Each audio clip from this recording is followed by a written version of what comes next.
আমরা রেডি হয়ে বেরিয়ে পড়েছি। আমরা বলতে মা, মাসি আর দাদা রয়েছে। তো আমরা রেডি হয়ে বেরিয়ে পড়েছি। আমার মামাবাড়ির রাস্তা দিয়ে যাচ্ছি, মানে মামাবাড়ির সামনের রাস্তা দিয়ে। তো আমরা মেন রোডে যাবো, যেয়ে একটা টোটো ধরবো। তো কোথায় যাচ্ছি তোমরা এই ভিডিওটার সাথে কানেক্টেড থাকো। তো আমরা যাচ্ছি আমার মামাবাড়ির এখানে যেটা নতুন মন্দির করেছে সায়াম মন্দির। তো সায়াম মন্দিরে আমরা কোনোদিন যাইনি, তো আজকে যাবো। তো যাই হোক, টোটো ধরার জন্য দাঁড়িয়ে আছি। টোটো অবশেষে পেয়ে গেছি। টোটোতে আমরা সবাই চেপে পড়েছি। তো টোটোতে করে এখন যাবো আমরা সায়াম মন্দির। তো এই যে দেখতে পাচ্ছ আমার মামাবাড়ি এখানে ফেমাস ভেতরের এত বড় একটা রথ, যেটা এইরকম রথ আমি কোনোদিন কোথাও দেখিনি। তো যাই হোক, টোটোতে চাপতে চাপতে একটু কথা বলতে বলতে চলে এসেছিলাম সায়াম মন্দির। তোমাদের আগের দিনে দেখিয়েছিলাম একটা ভিডিওতে, যেই মন্দিরে এবার আসবো। তো চলে এসেছি আমরা সায়াম মন্দিরে, দেখতেই পাচ্ছ সেই সায়াম মন্দির, যেটাকে আমরা শুধু শুধু দেখেই যেতাম, দেখে দেখে বাড়ি চলে যেতাম। কোনোদিন এখানে এসে মানে রাস্তা দিয়ে যেতে যেতে দেখতাম, এখানে আসা হয়নি। তো টোটো থেকে নামার শব্দমই একজন আমাদের সামনে এসে বলছে যে তোমার তিলক পরে নাও।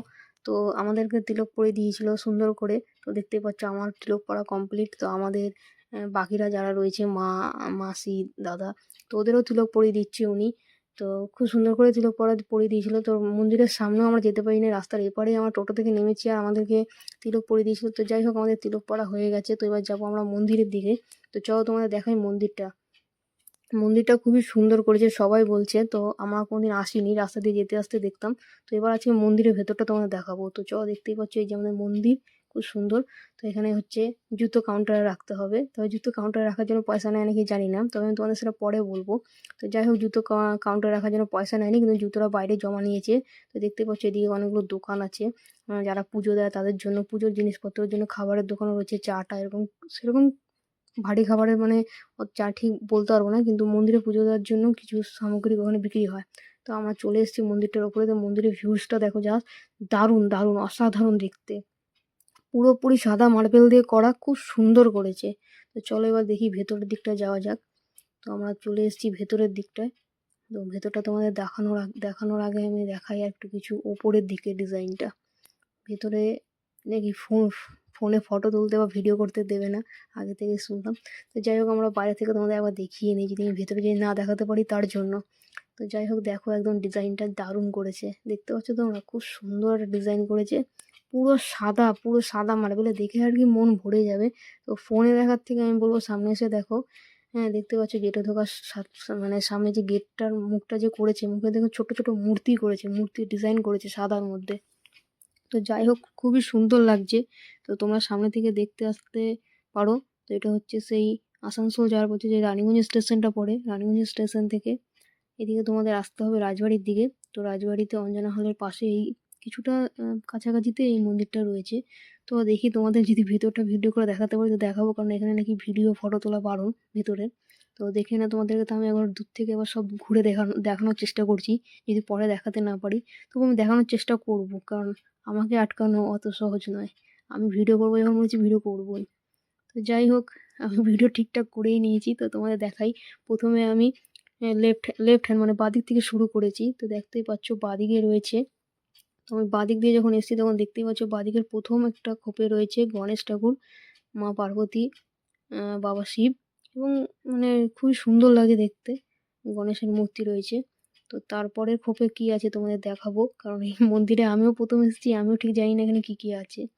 তো যাই হোক, দ্বিতীয় খোপে যেটা থাকছে, যে ঠাকুরটা রয়েছে সেটা হচ্ছে রাম, লক্ষ্মণ, সীতা, সাদময়ী, বজরংবলী আর রাধা মাধব মনে হয়, আমি ঠিকঠাক চিনতে পারছি না। তো যাই হোক, দ্বিতীয় খোপে এই ঠাকুরটা ছিল। তো মেন যে ঠাকুরটা সায়াম মন্দির, এই যে সেই সায়াম বাবা, এখানে কিন্তু বারবার বলা হচ্ছে ভিডিও করা বারণ, তবুও আমি ভিডিও করেছি তোমাদের জন্য, তোমাদেরকে শুধু জাস্ট দেখাবো বলে। দেখতেই পাচ্ছ এই যে মেন যে এই মন্দিরটার যে মেন যে ঠাকুর, সেটা হচ্ছে সায়াম মন্দির, মানে এই সেই সায়াম বাবা। তোমরা দেখতেই পাচ্ছ সায়াম বাবা, এই যে দেখে নাও। তার পরের খোপে রয়েছে কি সেটাও আমি তোমাদের দেখাবো। তার পরের খোপে রয়েছে এটা মা কালীর মূর্তি। আমি তো যতদূর বুঝতে পারছিলাম মা কালীরই মূর্তি হবে, কিন্তু তোমাদের একটু ভালো করে দেখাই, ভেতরটা লাইট দিয়েছে বলে মুখটা জাস্ট আসছে না ভালো মতন। তো একটু দেখানোর চেষ্টা করছি, তোমরা দেখে বলো এটা কি। আমার তো মনে হচ্ছে মা কালীর মূর্তি। তো মনে হচ্ছে না, আমার শিওর আমি এটা মা কালীরই মূর্তি। তো যাই হোক, খুব সুন্দর করেছে। এবার তোমরা হয়তো দেখো বুঝতে পারছো এটা একটা মা কালীরই মূর্তি। তো যাই হোক, তোমাদের আরেকটু ঘুরে দেখাবো পেছনগুলো, সাইডগুলো। তো এই মূর্তিগুলো খুবই সুন্দর করেছে, ভেতরটাও খুব সুন্দর করেছে। তো পেছনের মূর্তিগুলো মানে পেছন দিকটা আমি তোমাদের ঘুরে দেখাচ্ছি, দেখো পুরোটাই মার্বেলের কাজ। দেখতে পাচ্ছ সবাই চারিদিকটা ঘুরছে, আমরাও ঘুরতে শুরু করেছি। সাদা মার্বেল পুরো, পুরো মন্দিরটাই পুরো সাদা করেছে, আরো ভাল লাগছে সেই তার কারণে। সবাই চারিপাশটা একটু ঘুরে নিচ্ছে। তো যাই হোক, এবার আমরা রাইট মানে ডান দিক থেকে বেরোবো। ডান দিক থেকে বেরোনোর সময় তো একটা খোপে আর একটা ঠাকুর ছিল। তো ঠাকুরটা তোমরা দেখে চিনতেই পারছো কি ঠাকুর। তাও তোমাদের বলে দিই, এখানে বাবা ভোলেনাথ, না মন্দির নন্দী মহারাজ এবং রাম লক্ষ্মণ সীতা বজরংবলী রয়েছে। তো এটা গেটে ঢুকতে রাইট হ্যান্ডে মানে ডান দিকে পড়বে। তো ডান দিকে বেরোনোর সময় তো প্রসাদও দিচ্ছিল। তো প্রসাদটা কী আছে তোমাদের দেখাবো। সব ভক্তদেরই দেওয়া হচ্ছিল একটা করে টিপ আর প্রসাদ। তো চলো, আমি তো প্রসাদ নিইনি। তো যাই হোক, আমি প্রসাদ পরে যেয়ে আবার ঢুকে নিয়ে এসেছিলাম। তো আমাকে প্রসাদ দিয়েছে। তো তোমাদের একটু দেখাই পেছন দিকটা, দেখতেই পাচ্ছ প্রচুর প্রচুর লোক হয়েছে। এখানে প্রচুর লোক আসে, সন্ধ্যা হলে আরও বেশি ভিড়টা হয়। আমার দাদাভাই কার যেন ফ্যামিলি ফটো তুলে দিচ্ছে, মানে অন্যজন রিকোয়েস্ট করেছে তার ফ্যামিলি ফটো তুলে দিচ্ছে, পেছনে দেখতেই পাচ্ছ। তো এই যে ছিল প্রসাদ, নকুনদানা আর ছোলা। ছোলা আমি পাইনি, নকুনদানাই আমি পেয়েছি। তো নকুনদানাটা আমি, প্রসাদটা আমি খেয়ে নিই। তো খেয়ে নিয়ে তোমাদের সাথে কথা বলি, মানে কন্টিনিউ করি আরও। দেখতেই পাচ্ছ সন্ধ্যা হয়ে গেছে, হালকা হালকা লাইট জ্বালিয়ে দিয়েছে। সন্ধ্যের নাজারাটা হেভি লাগছে, হেভি দারুণ লাগছে। সন্ধ্যের থেকে বিকালের মানে দেখতে আরো বেশি ভালো লাগছে। তো সন্ধ্যেতে একবার তোমাদের দেখাই, যেহেতু সন্ধ্যে হয়ে গেছে যখন রয়েছি এখানে, সন্ধ্যেটাও তোমাদের দেখালাম। চারিদিকটা দেখো কি সুন্দর লাইট জ্বালিয়ে দিয়েছে, আরো ভালো লাগছে। এখানে প্রচুর প্রচুর লোক হয়, বাঙালির থেকে বিহারি মারবাড়িরা বেশি হয়। তো সন্ধ্যা হয়ে গেছে, সন্ধ্যা আরতি দেখবো না এটা কোনোদিন হয় না। তো চলো তোমাদের সন্ধ্যা আরতিটা আমি তোমাদের সাথে শেয়ার করি। যে হচ্ছে এখানে সন্ধ্যে আরতি। তো এখানে একটা গান, মানে একজন গান গাইছিল, সে গান গেয়ে সে সন্ধ্যা আরতি করছিল। আমার ঠিক মনে হচ্ছিল সন্ধ্যা আরতিটা বক্সে বাজছিল, গান করেনি কেউ, কিন্তু আমি ঠিক বুঝতে পারছি না। এই যে তাও সন্ধ্যা আরতি হচ্ছে, সন্ধ্যেবেলা সন্ধ্যা আরতি। তো তোমরা দেখো শ্যাম বাবার যে মেন মূর্তি, সেই মূর্তির সন্ধ্যা আরতি হচ্ছে। তো সন্ধ্যাবেলা যখন ছিলাম তোমাদের সাথে সন্ধ্যা আরতিটাও শেয়ার করলাম। তো এই যে সন্ধ্যা আরতি হচ্ছে, আমার খুবই ভালো লাগছে। এখানে মন্দিরটা এসে, মন্দিরটা আমি প্রথমবার আসলাম, এসে আমার খুব ভালো লেগে গেছে। তো তোমরাও আসো, এখানে মন্দিরটা খুবই সুন্দর।